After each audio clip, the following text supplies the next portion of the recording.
Alam ko na kung nasaan ang Star of Venus. Nasaan ang diamante?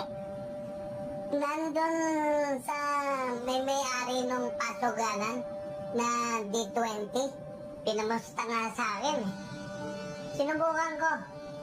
Kaya lang, talo ko eh. Magaling yung loko. Saka sir, gusto kang makilala ha? Bakit naman gusto kong makilala?